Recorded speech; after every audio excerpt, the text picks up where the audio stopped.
It's a rare treat here that I'm looking at the clock. Both are saved now. 11:40. It's saved now. We changed it, Changed it. It's the right time, right? Okay, I'm excited about it. I don't know how much patience you might have. That's the question. I tell you, I can guarantee I won't run out of material to speak. It happened to me only once that I could remember when I was in my early 30s or even barely 30. I was asked to speak in our home assembly back in Immature, and I had sort of prepared something. And then I started doing it. Within 2-3 minutes, I ran out of material. Very good. So I had nothing else to go. I had a hard time. I repeated that about 2-3 times. Then I thought I should better quit this one. So I stopped much earlier. Maybe hardly took 15 minutes. But since then, the good news is that I never ran out of material. So this morning, I'd like to read with you a passage from Mark chapter 8. Mark chapter 8. And I want to introduce this subject as something, if this speaks to you personally, let me say frankly that it spoke to me first. So if you feel at any point that's me, it's the Spirit of the Lord. It's not my word, but it's the word of God. So let's put it that way. It spoke to me very clearly, openly. I have been preparing this for several days, and then I changed quite a bit. Then I changed this morning also.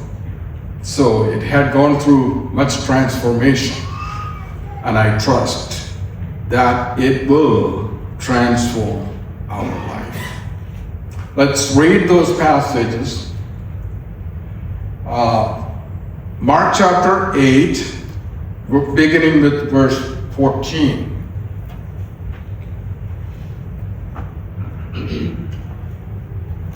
This is a conversation between Jesus Christ and the disciples. And they had forgotten to take bread,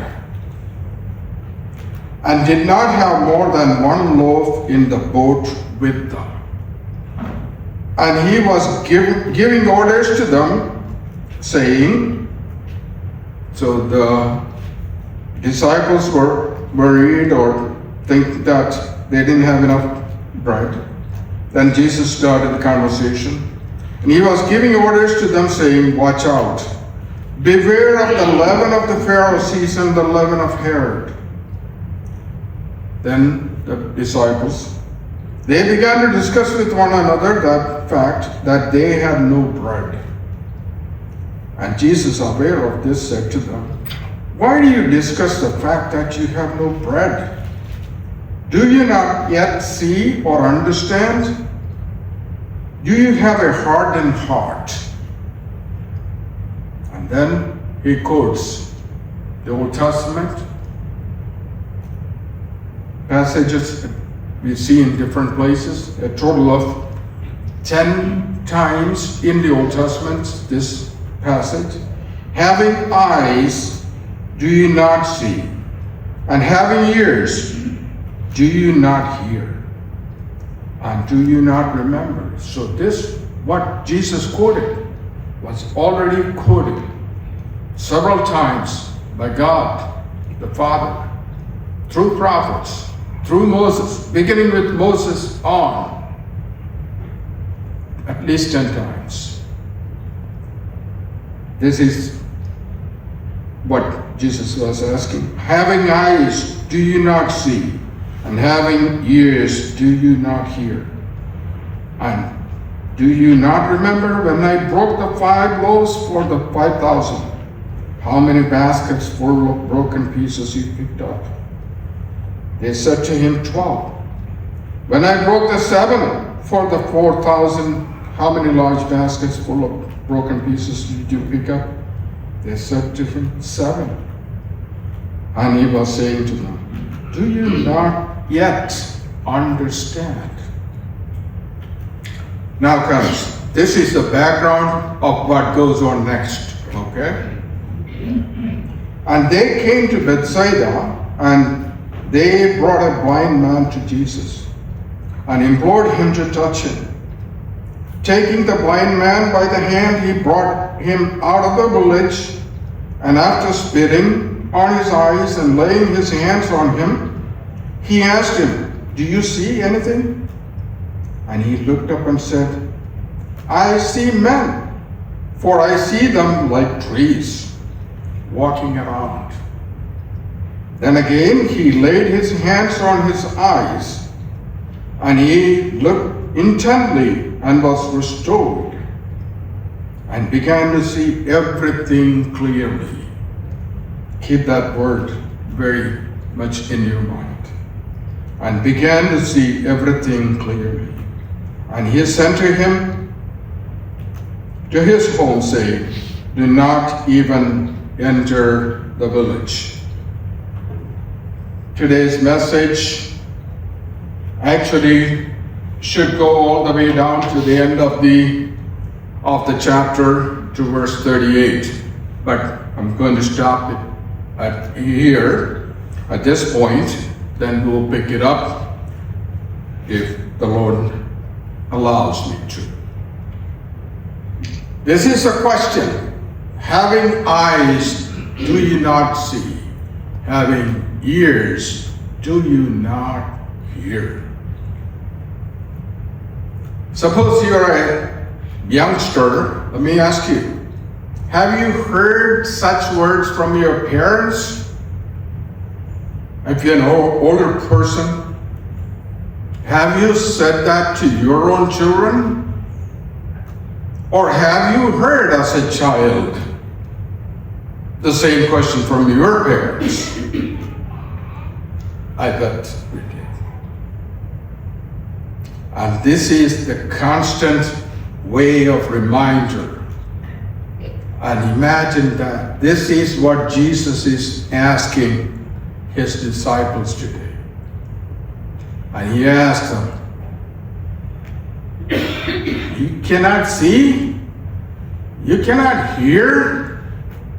In fact, Jesus was saying, what's wrong with you? What's wrong with you? That's a question there. And the picture shows that it's a heavy fog in the background.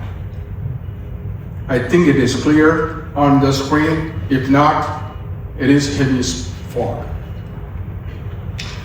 Back on December 11, 1990, in Calhoun County, Tennessee, 99 vehicles involved in a fog-related crash on I-75.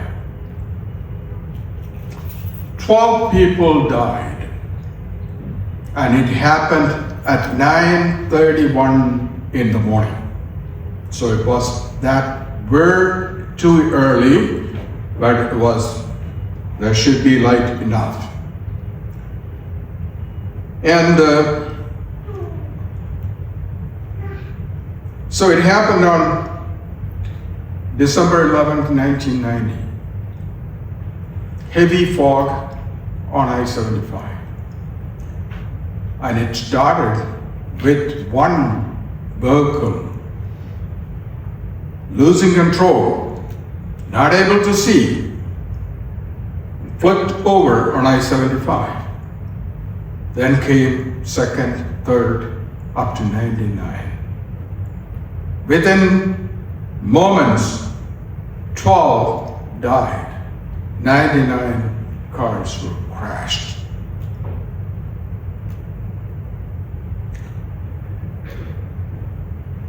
what may have happened? A person lost sight and he lost control. Was not his own peril, he caused 99 people and 12 deaths. Mistake was simple, just being a little careless, or when you see we all have gone through fog. When the fog hits, we ought to be careful, right? Maybe even pull over and stop. That's common sense.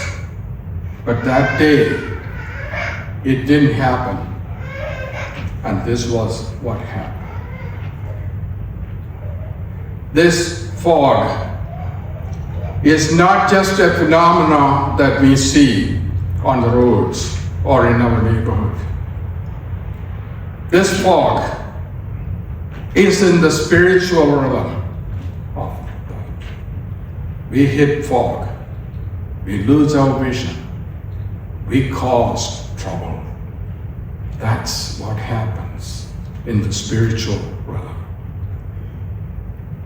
So this is the lesson that we will see as we unpack this passage. And before that, I want you to listen to one hymn. That hymn was written back in 1895 by a lady. Her name is Clara Scott.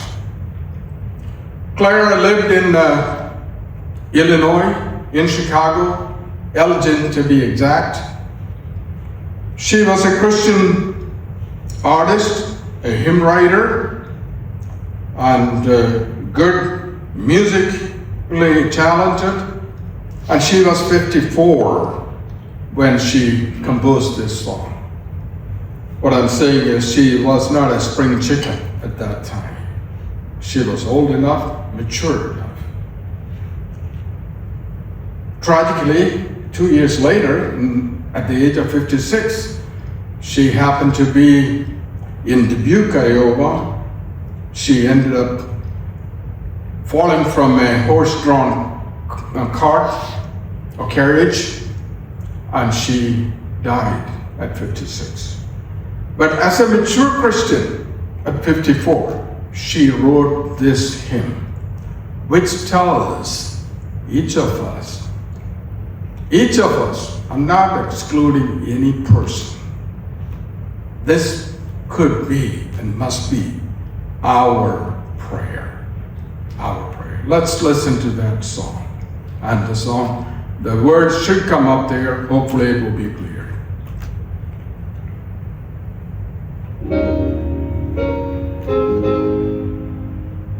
Open my eyes that I may see glimpses of truth thou hast for me.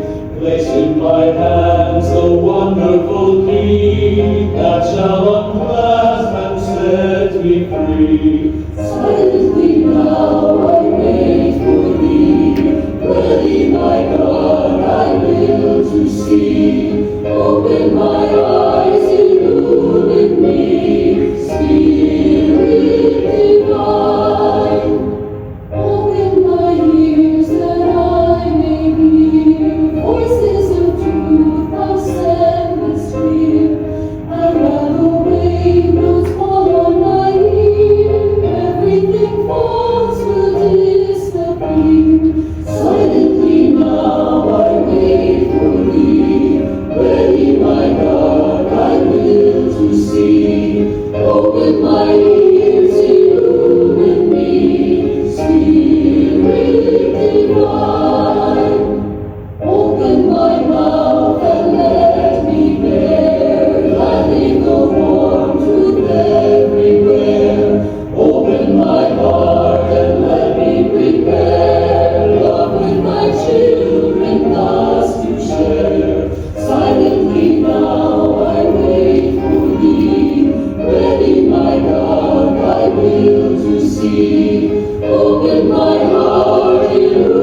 Now we will go to the third slide whenever it's ready.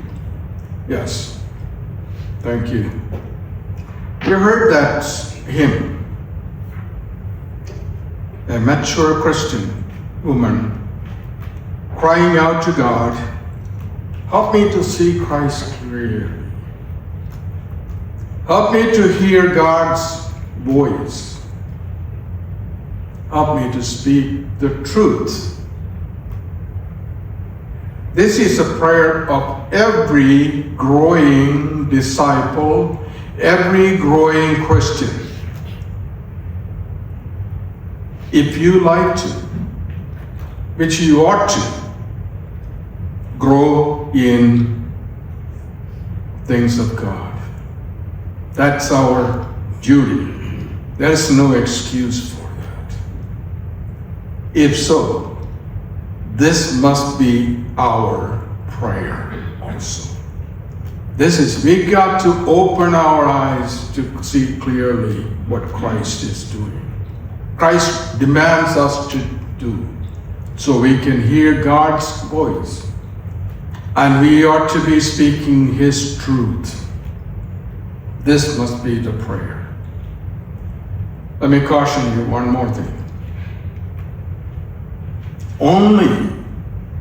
Only God can open our eyes. Humanly impossible. But what we can do, and we should be doing, is pray to open my eyes.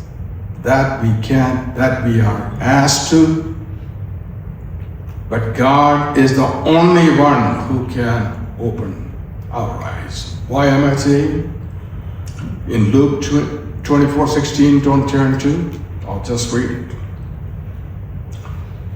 This is Jesus going on his way to Emmaus, and some of the disciples were there. They were having conversation, but in Luke 24:16, it says, their eyes were prevented from recognizing him.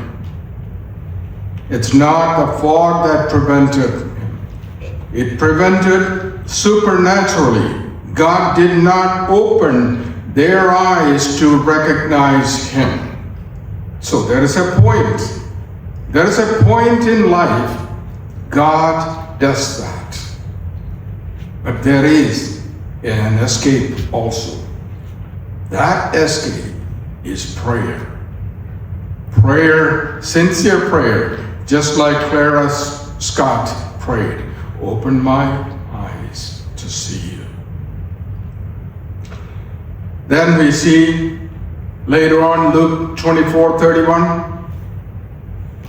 when Jesus decided to open their eyes, we read it like this. Then their eyes were opened and they recognized him. So it is possible, and it is our responsibility to pray earnestly. Lord, open my eyes to see what you want me to see. That's a prayer. As I mentioned earlier, Clara lived 54 years in Christian service. Still had to write that hymn and sing it. So, years that we spent in being a Christian, as a believer, sitting at the pew and listening to the word week after week after week, years after years, does not guarantee clarity. It takes prayer. It takes prayer.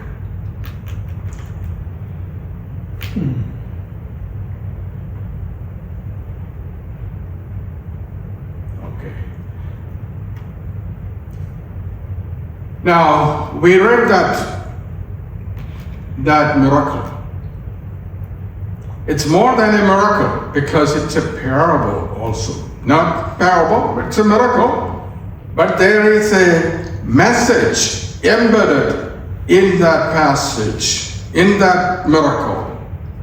that was meant for the disciples to see, okay? Not for the man who was healed. It was nothing to do. We see there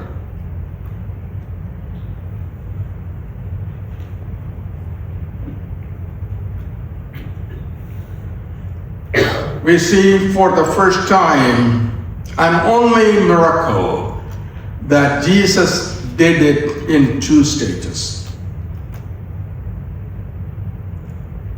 Jesus told Lazarus to come out. He came out. And he healed many people, numerous people. All of them. One word. That's it. One touch. That's it. But here's a blind man. Jesus had to do it 2 times, 2 stages. Stage 1 and stage 2. Not for the sake of the blind man, but it was for the sake of the disciples and also for you and I. This message, Jesus performed this miracle this way because of that. We had to learn a valuable lesson.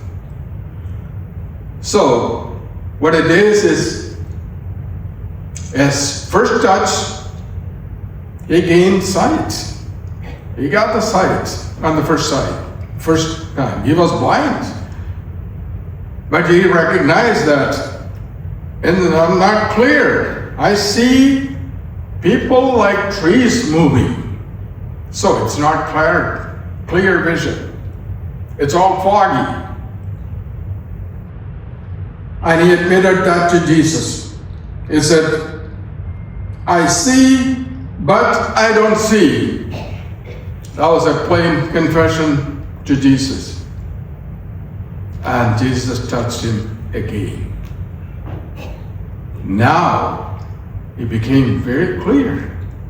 Very clear. So honestly, telling Jesus that I do not see, I don't have a clear vision, was the beginning of that big change. And it changed his life forever. Sometimes, oftentimes, it happens to us. We assume we know what it is. We assume what we are doing is the right thing we are doing.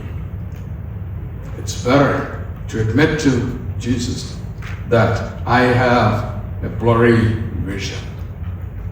Throughout our life, until we take our final breath, our vision is not complete. We have to admit that. My vision is blurry. Then Jesus can work on it. It's a lesson to all believers. At the beginning I said, these passages spoke to me several days. I think I took way longer than any other message preparing this because I knew what it is, but it started changing. I'm glad it did because it opened my vision a little bit. And I pray that it would continue to do. So seeing Jesus is not the same as understanding him. Let's realize that. Seeing Jesus, gaining the sight and seeing men like trees should not be the ultimate thing for us. So it's not the same as understanding Jesus Christ. The miracle became a living parable for the disciples. So Jesus was opening more than one man's eyes. It is supposed to open our eyes also. Now let's move to the next one. this is a question, very familiar question. Who do you say that I am? Found in Mark 8, 27 to 33. Because these passages are very familiar, I haven't read that very much. This is a question Jesus asked the disciples. Who do you say that I am? And the disciples said, some say you are Elijah, some say you are a prophet. But Jesus turned around and asked a question, who do you say that I am? That was a very pointed question. And that question for each of us. Because we think we know who Jesus is, what is expected. But he's asking a pointed question. How much do you know me? How much do you know me? That's a question. Who do you say that I am? And then Peter immediately said, you are the Christ. In Mark 16, 17, it's an elaborate version of that. Then Jesus said, flesh and blood has not revealed this to you, but my Father in heaven. So that was a blessed event that happened at that time. And Peter's answer was the very best. But what happened later on? We know what happened. Soon after that, we come to see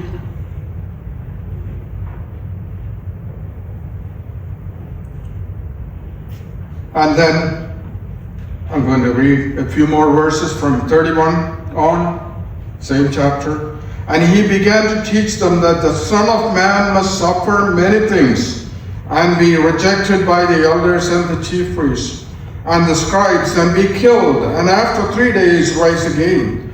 And he was stating the matter plainly. And Peter took him aside and began to rebuke him. The man who just said, you are the Christ. And Jesus said, flesh and blood did not reveal it to you, but my Father. The same Peter took Jesus to the side, and he is rebuking Jesus, his teacher, his Lord, his Messiah, the God. Rebuked Peter and said, but turning around and seeing his disciples, he rebuked Peter and said, and then Jesus said, get behind me, Satan, for you are not setting your mind on God's interest, but man's. Wow, that's a very, very strong words. Jesus called him, Peter, within seconds, called, get behind Satan. That means you are doing the work of Satan. Get behind. I have a purpose.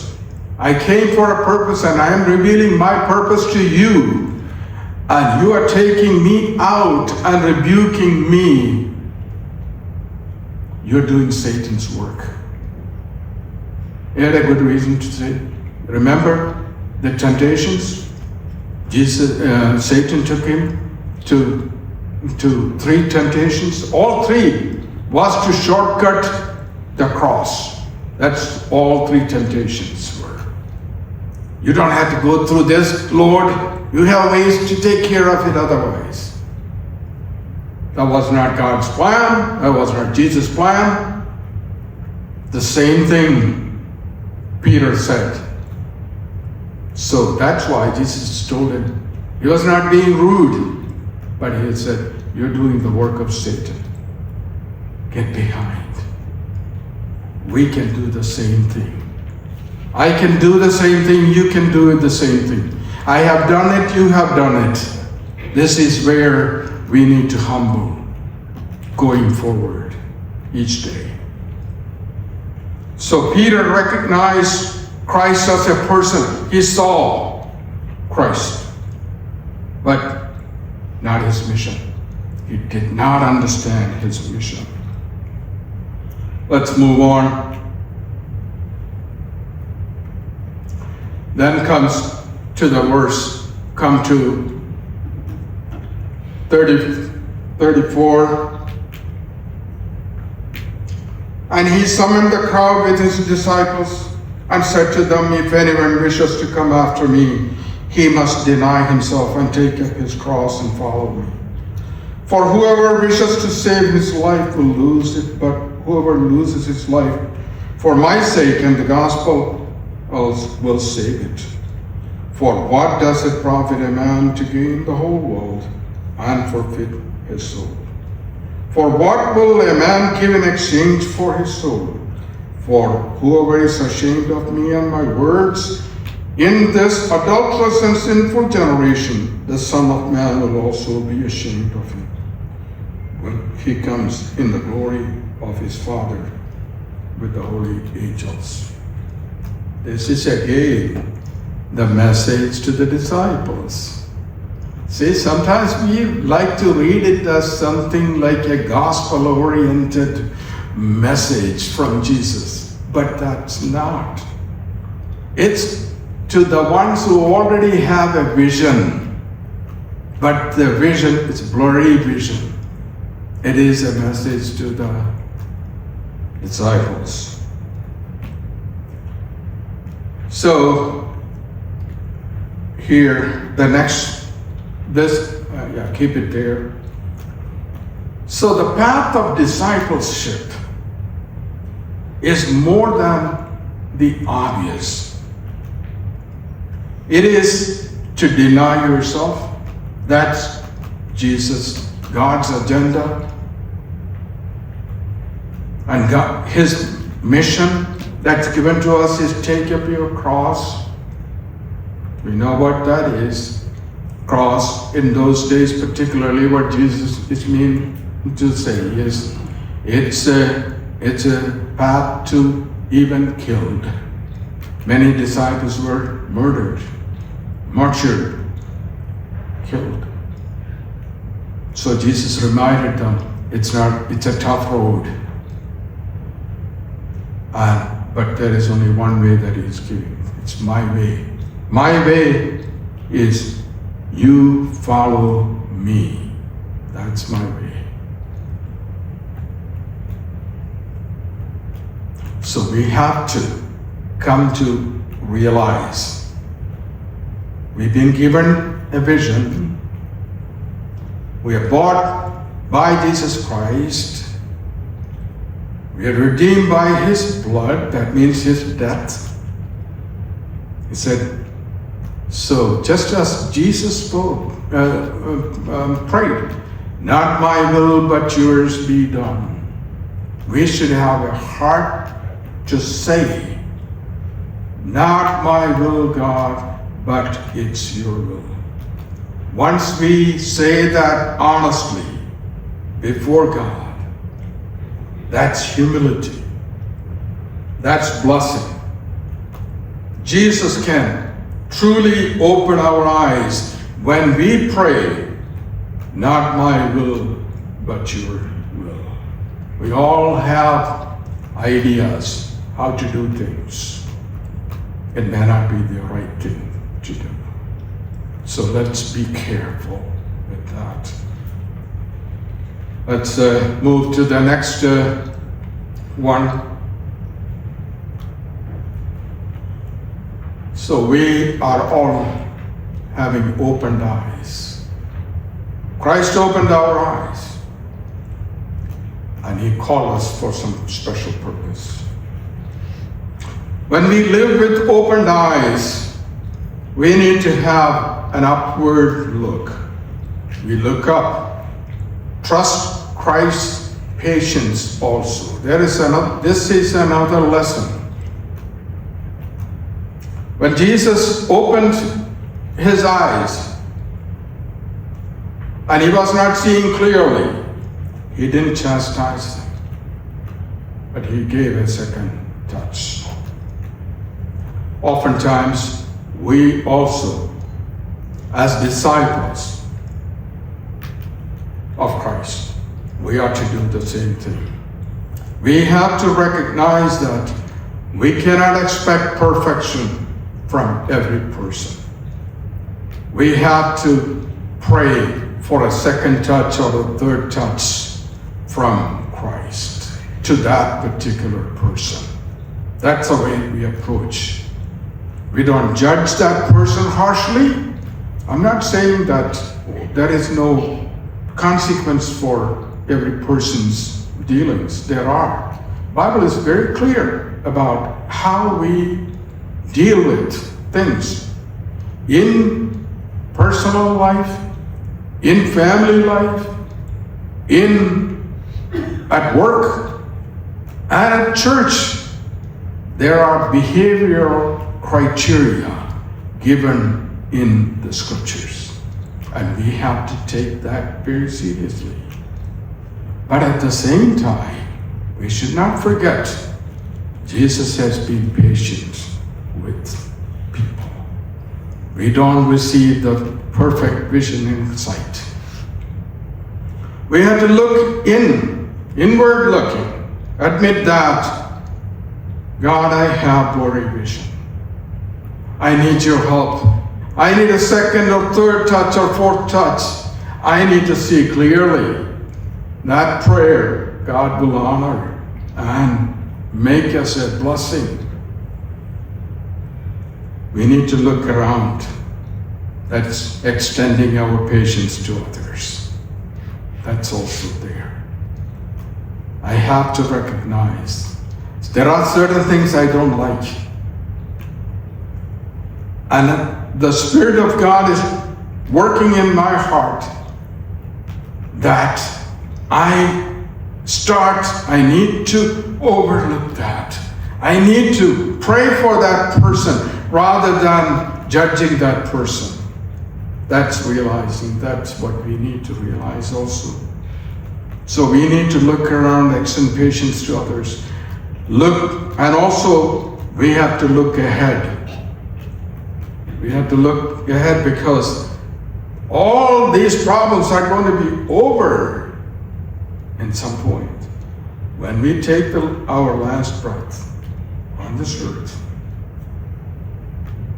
our faith becomes sight. That's a blessed thing. We see the most glorious words in 1 John chapter 3, verse 2. Beloved, we are God's children now. We shall be like Him. We shall be like Him. Don't just read it like that. We shall be like who? We shall be like Jesus.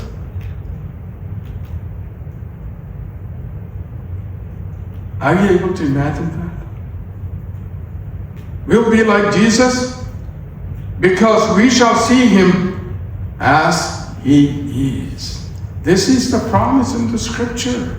Whether you like it or not, you'll be like Jesus when we have a perfect vision. For Peter, fear overcame his faithful confession. We know that later on he denied Jesus Christ 3 times, right? But Jesus gave him more chances. We know Apostle Thomas, he demanded tangible proof. And you know what? If you remember those passages, what did Thomas tell the disciples? Unless I put my finger in his side. That's a gruesome thing, right? 3 days or week ago, Jesus was crucified. His side was pierced.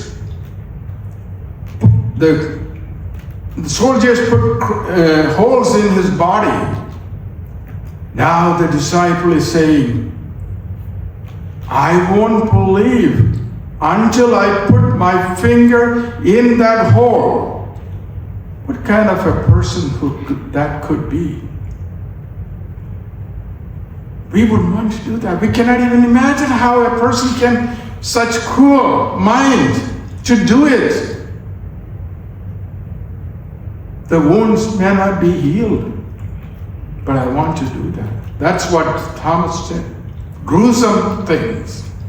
But Jesus gave him his wish. That's patient Christ. Patient Jesus. Thomas was stubborn. That's what it was. He was stubborn. He didn't want to believe anybody's testimony. And I want to put my finger in his side. But when it comes to another thing, Gospels all recorded Peter's denial. But when Peter wrote his epistles, he did not list his own failure. You know why he didn't list his failure?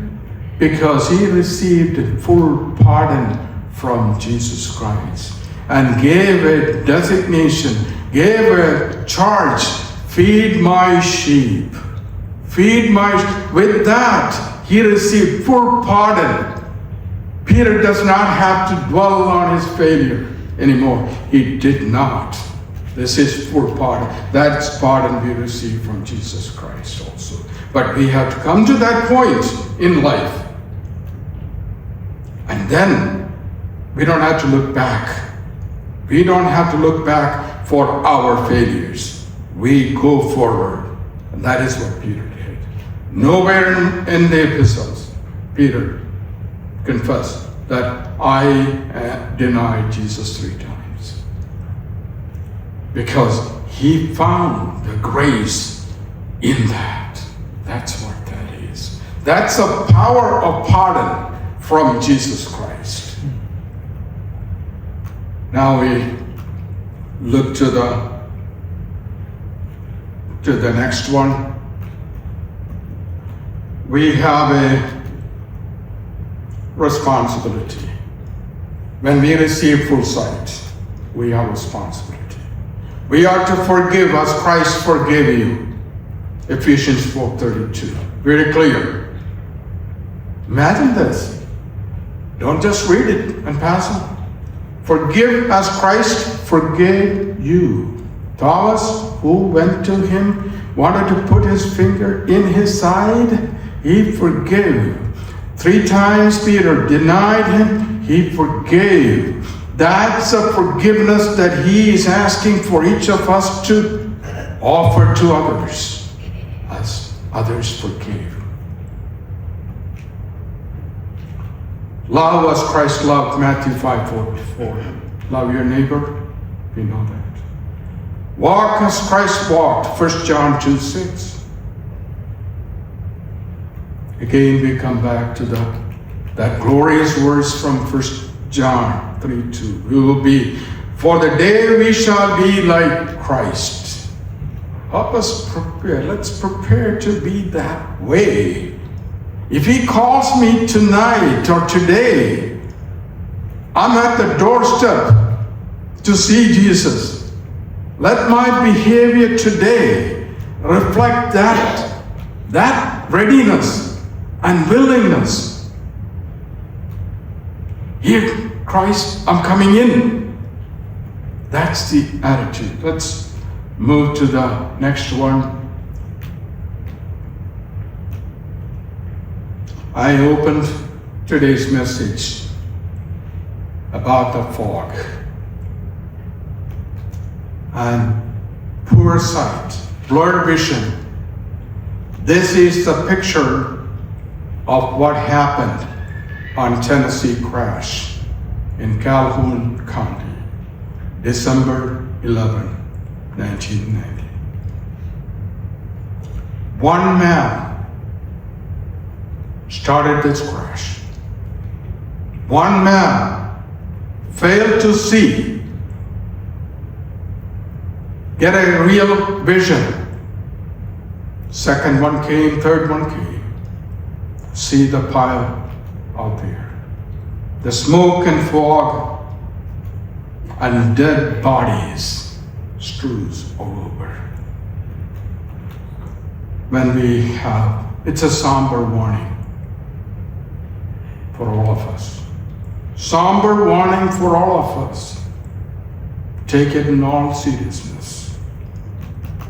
One man's poor vision caused the rest of 99 vehicles to crash and 12 to die. It's a dangerous reality.